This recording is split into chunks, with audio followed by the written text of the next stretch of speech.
You do not need to build a court case to prove that your feelings are valid.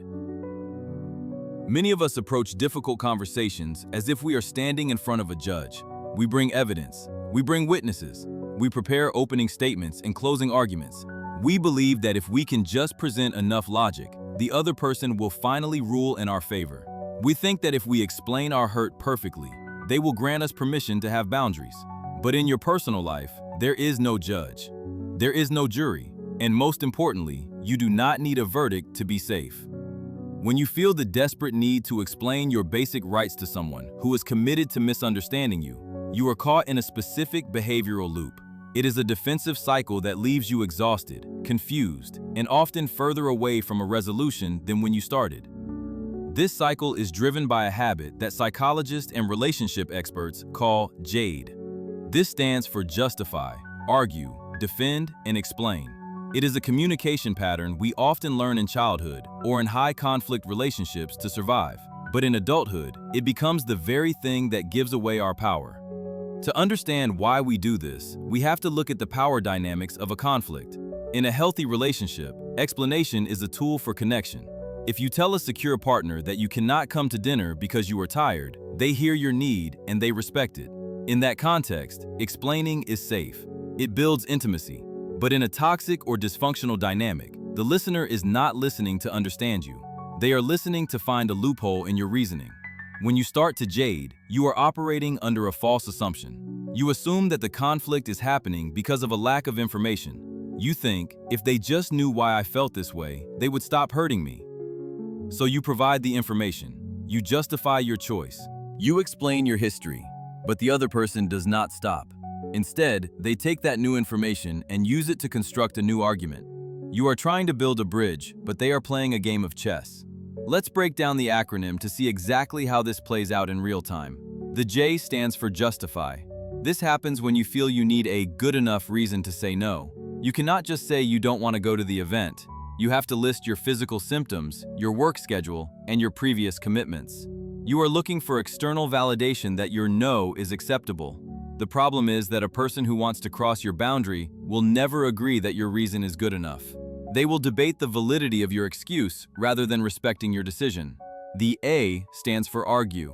This is the trap of trying to use logic to solve an emotional problem. You might find yourself citing facts, dates, and times to prove that your reality is the correct one. But in these dynamics, reality is often denied. You get sucked into a circular debate about what happened, rather than discussing how to move forward. You spend hours fighting over the transcript of the past. This is a distraction technique. If you are arguing about the details of what was said 3 years ago, you are not talking about the bad behavior happening right now. The D stands for defend. This is a reactive stance. When someone attacks your character or questions your motives, your instinct is to shield yourself. You say, "I am not being selfish. I do a lot for you." But the moment you start defending yourself against a false accusation, you have validated the accusation as a topic worth discussing. You are now on trial. You are letting the other person set the agenda of the conversation. Instead of addressing their hurtful action, you are busy proving your own innocence.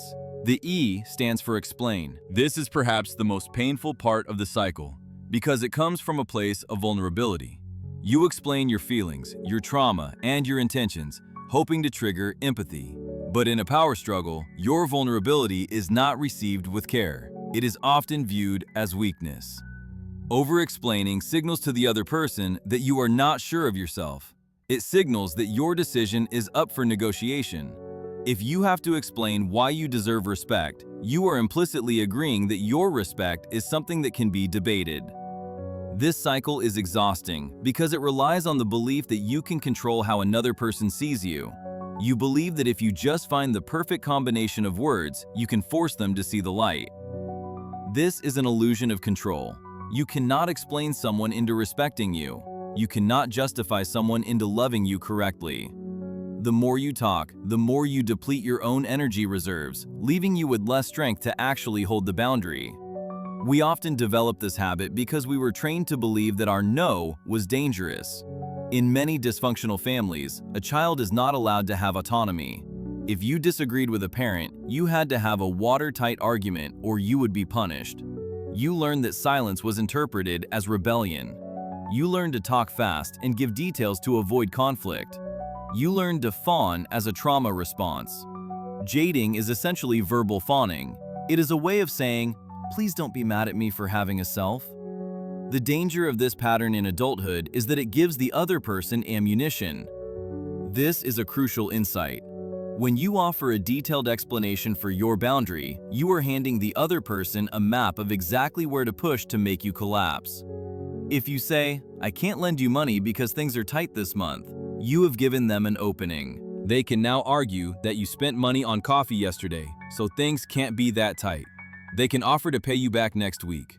They can debate your definition of tight. By providing the reason, you have shifted the conversation from your decision to your financial management. You are no longer talking about the loan. You are defending your budget. If you had simply said, "I am not able to lend you money," there is very little surface area for them to attack. It is a flat, smooth wall. There are no handholds. The more details you provide, the more hooks you create for them to latch onto. This leads to the sensation of the circular argument. You might feel like you are having the same conversation for 10 years. That is because you are. The content changes, but the structure remains the same. You state a need. They challenge the validity of the need. You defend the need. They attack the defense, and you explain again.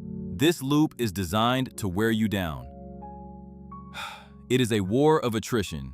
Often, the other person wins, not because they are right, but because they have more stamina for the fight. You eventually give in just to make the conversation stop. Recognizing that you are in this cycle is the first step to breaking it. You might notice physical signs first. Your heart rate speeds up. Your voice gets higher or faster. You feel a desperate, frantic energy in your chest. You might feel like you are speaking into a void.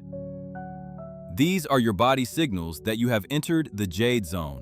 You are no longer communicating. You are performing for an audience that is not clapping. Breaking this cycle requires a radical shift in how you view your own authority. You have to accept that you are the final authority on your own life. You do not need a consensus to make a decision for yourself. You do not need the other person to agree that your boundary is fair for it to be valid. Their agreement is not required for your action. This is a terrifying realization for many, but it is also the path to freedom. So, what does it look like to stop jading in practice? It looks like brevity. It looks like silence. It looks like comfortable certainty. It requires you to memorize short, non-negotiable phrases that do not offer openings for debate. These are often called anchor phrases because they keep you grounded when the emotional storm tries to sweep you away. One powerful phrase is simply, "I've made my decision." When someone pushes back or asks why, you can repeat it gently. "I understand you are disappointed, but I have made my decision." Notice that you are not giving a reason. You are not saying, "because I am tired," or "because it costs too much." You are stating the fact of the decision. This forces the other person to confront the boundary itself rather than the reasons behind it. Another essential phrase is, "This isn't up for discussion." This is useful when someone tries to reopen a topic you have already closed. In toxic dynamics, people will often bring up the same issue repeatedly, hoping you will be too tired to say no again. By stating clearly that the topic is closed, you are conserving your energy. You are refusing to relitigate a case that has already been decided. A third phrase to practice is, "I hear you, but the answer is still no." This validates that you are listening. It counters the accusation that you are ignoring them. You are acknowledging their request, but you are holding your line. It separates empathy from compliance. You can understand their desire without granting it. When you first start using these phrases, it will feel incredibly uncomfortable. You will feel a strong urge to fill the silence. The other person might get angrier. They are used to you engaging in the dance. When you stop dancing, they might increase the intensity to try and pull you back in. They might accuse you of being cold, uncaring, or stubborn. This is called an extinction burst. It is a temporary escalation of behavior when a boundary is set. Do not mistake this escalation for failure. It is actually a sign that you are breaking the pattern. Their anger is not a sign that you need to explain more. It is a sign that they are losing their control over you. Hold your ground. Breathe through the discomfort of the silence. The silence is not empty. It is a protective barrier you are building around your peace. It is also helpful to recognize the difference between a request and a demand. A request respects your no. A demand punishes you for it. If you find that your no is constantly met with punishment, arguing, or guilt trips, you are not dealing with a person who wants a relationship with you. You are dealing with a person who wants compliance from you. Explaining yourself to someone who demands compliance is a waste of your life force. You might worry that stopping jading makes you unkind. We are often taught that explanation is a form of politeness, and in safe, healthy relationships, it is.